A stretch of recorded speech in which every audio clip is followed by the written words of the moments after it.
Hello, my dear friends. Hope you all be fine and doing well. Thank you so much for joining me again. Thank you so much for joining in another video in sequence of Sicilian Defense. My dear friends, I made two videos about Sicilian Defense. So in the first video, I just gave a little explanation. In the second video, I just gave an overview and structure of Sicilian Defense, how you can set up your pieces in Sicilian Defense. So my dear friends, this video would be most important rather than two previous videos, because in this video I'm going to show you the main lines that you can play in Sicilian Defense. So let's get started the game. So my dear friends, when your opponent push the pawn into e4, usually Sicilian Defense is happening when your opponent push a pawn into e4. So when you see this move, you should simply push the pawn into c5. In this way, you have the control in the center square, and also this would be a very good move, and you are showing your opponent that somehow I'm going to play the Sicilian Defense. And here your opponent has different options to play, but the best one is taking the knight into f3. This is the best move for white.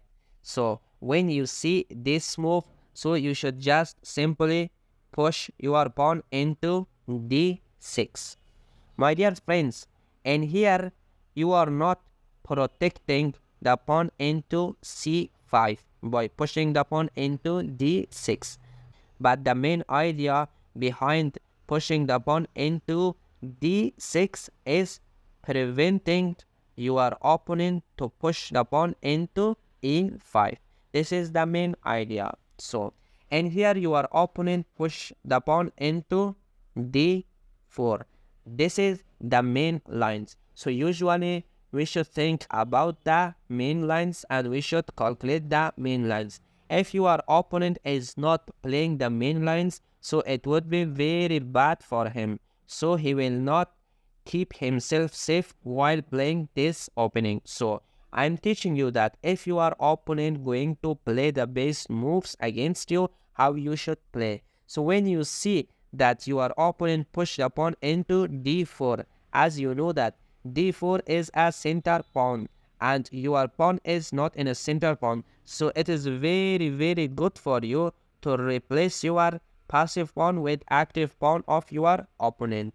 So and here simply your opponent is taking by knight. So the question is that why your opponent is not taking the pawn by queen. So my dear friends, one of the rules in opening is to not take out your queen before your minor pieces. So it would be dangerous for your queen. This is the rule, and we should observe these rules while we are playing chess. So and here you are taking out your knight into f6. The reason behind this move, the first thing is to attack the pawn into the center, and the second idea behind this move that you are forcing your opponent to take out his knight into c3, because you are threatening the pawn. Now by taking the knight into c3, your opponent defending his pawn. So this is the main idea. So maybe you are asking with yourself that why your opponent is not defending by pushing the pawn into f3. So this is also a good move, my dear friends. And here, if your opponent push the pawn into f3, he is losing a tempo, because in situation like this he had to develop his two minor pieces, but he developed only one. So in here, when you take out your knight in here, so see my dear friends, you developed your two minor pieces, but your opponent only one. So that's why your opponent is not protecting his pawn by another. So that's why your opponent is protecting his pawn by his knight. So and here you just simply push the pawn into g6. So this is the main lines, and you are showing your opponent that I'm going to play the dragon lines of Sicilian defense. So when you push the pawn into g6, majority of players, they know that after this move you are taking out your bishop into g7. This is the main idea. So therefore white has lots of different moves, but the best move in here for white is to push the bishop into e3, because he is also going to activate his pieces in a best way. So why he is not developing his white pieces? I'm talking about black pieces, because the reason behind this move is when you are taking your bishop into g7, so simply your opponent has this brilliant move. He is thinking about this. So when you go to castle, so he is going to bring his bishop into h6 and threatening you that replace his bishop with your active bishop.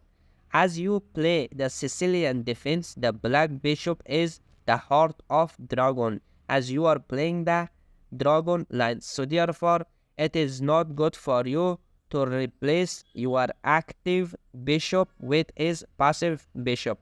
Usually, your open bishop is also good, but in Sicilian defense, your black bishop is very important. That's why you should not lose it that much easily. Coming to the main lines, and here you see one move in here, and that is taking your knight into g4. You are thinking with yourself that if your opponent bring his queen into d2, on that time you are taking the bishop. So when your opponent takes the knight, so it is very good for you, and you are taking your bishop into g7, and simply you go to short castle. If it happens like this, so it would be better for you, and you are slightly better in here. Maybe you will have good opportunities to win the game, but sometimes as you are calculating, it will not happen like that. So if you are taking your knight into g4, and here, my dear friends, black, when believe me, this is a blunder for black. Why? So for finding the why, you should pause the video for only 1 minute and think with yourself. If you are able to find it, that is okay.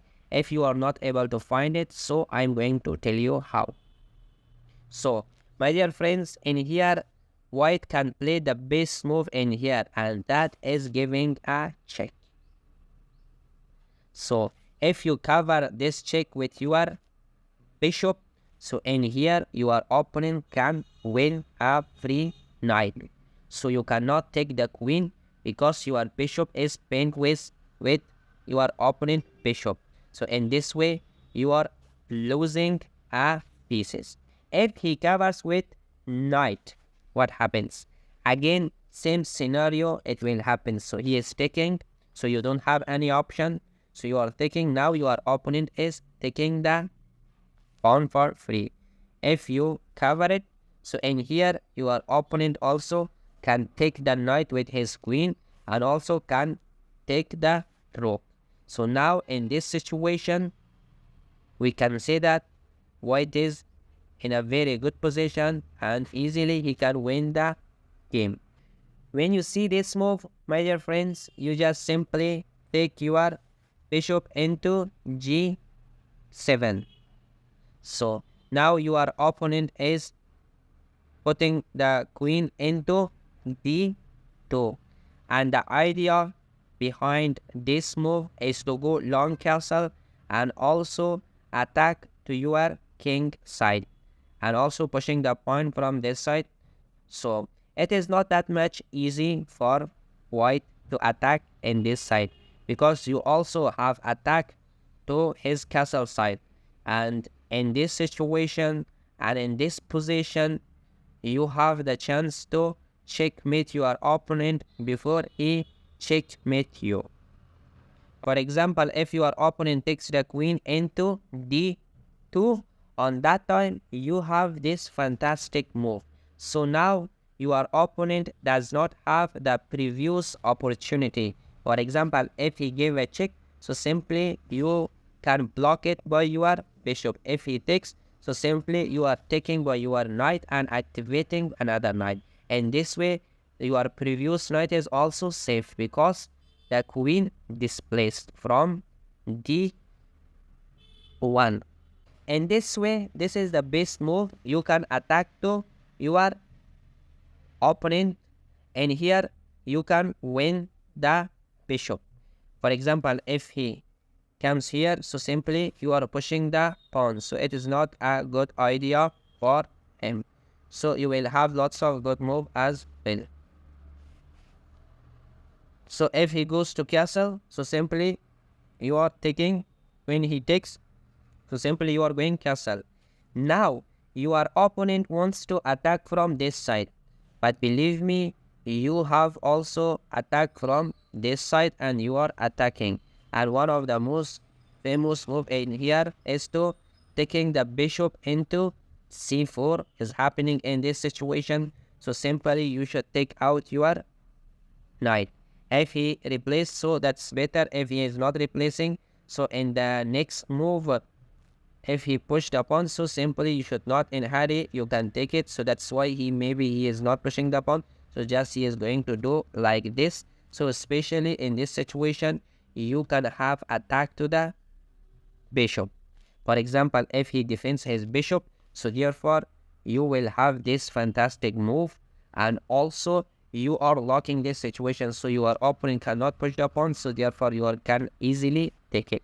So this is not a good idea for white. So especially in this position, you are much more better and your bishops are active, and also you can attack from your queen side. So therefore, my dear friends, this is the way that you can play Sicilian defense with your opponent. So hope you enjoyed from watching this video. Please share it with your friends and subscribe the channel. Don't forget to hit the bell icon, so whenever I'm uploading the new video, so you should be the one to watch the video first. So my dear friends, up to here it is enough for today. In the next video I'm going to show you the next part, so stay tuned with these videos, and I'm going to make almost around 8 to 9 videos regarding of Sicilian defense. Thank you so much for your attention.